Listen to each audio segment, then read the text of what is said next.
बिस्मिल्लाहिर्रहमानिर्रहीम। Hello guys, अस्सलाम वालेकुम। आज हम बनाएंगे ईद उल अज़हा के लिए स्पेशल डिश जिसका नाम है मसाले वाली कलेजी। तो चलते हैं रेसिपी की तरफ। हमने ली है बीफ की कलेजी 500 ग्राम। इसके अंदर 1 table spoon ginger paste, 1 table spoon garlic paste add करके हमने मिक्स करके अच्छे से ढककर इसे आधे घंटे के लिए छोड़ दी है। ठीक आधे घंटे के बाद हमने 2 से 3 दफ़ा पानी से धोकर निकाल ली है और एक छन्ने में डालकर रख दी है ताकि इसका पानी अच्छे सा रिमूव हो सके। ये देखिए काफ़ी हद तक पानी रिमूव भी हो चुका है और कलेजी ड्राई भी हो चुकी है। अब हम चलते हैं मसालों की तरफ।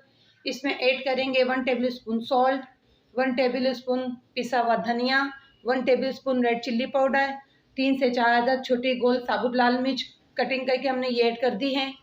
अब अच्छे से मिक्स करके इसे 10 मिनट के लिए ढक के रख देंगे। अब हम चलते हैं एक पैन के तरफ। हमने थोड़ा सा कुकिंग ऑयल लिया है। इसके अंदर हमने 2 दरमियाने साइज़ की छोटी प्याज चॉप करके ऐड कर दी है और इसे 1 मिनट के लिए थोड़ी सी फ्राई करी है। हमें गोल्डन नहीं करनी, कच्ची पक्की रखनी है। अब इसमें ऐड किया है हमने 1 table spoon ginger paste, 1 table spoon garlic paste, 1 table spoon हल्दी पेस्ट। इसको भी सोते करेंगे ताकि इनका भी कच्चापन ख़त्म हो जाए। इसके बाद हमने थोड़ा सा हाफ़ टी स्पून ज़ीरा ऐड कर दिया है।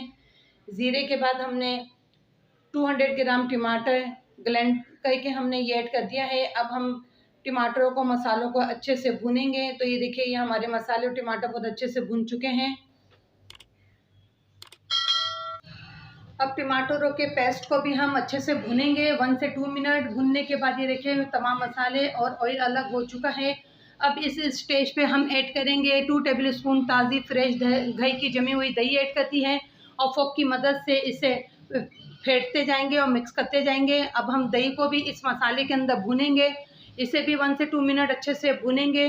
ये देखिए बहुत अच्छी सी भुनाई हो चुकी है, तमाम मसाले और ऑयल अलग हो चुका है। अब हम इसमें ऐड कर देंगे मसाले में लिपटी हुई मैरिनेट की हुई बीफ की कलेजी। हमने कलेजी ऐड कर दी है और इसे तकरीबन 2 से 3 मिनट अच्छे से मिक्स करेंगे। मिक्स करने के बाद 5 मिनट्स के लिए हम कलेजी को इसी मसाले के अंदर भूनेंगे। भुनने के बाद हम इसके अंदर ऐड करेंगे 3 बड़ी हरी मिर्ची चॉप करके ऐड करेंगे। तो ये हमने ऐड कर दी है। अब हम इसके अंदर हाफ़ टी स्पून पिसा हुआ गरम मसाला ऐड करेंगे और इसके बाद इसके अंदर 2 टेबल स्पून कसूरी मेथी ऐड करेंगे। कसूरी मेथी को हमने चुन ली थी।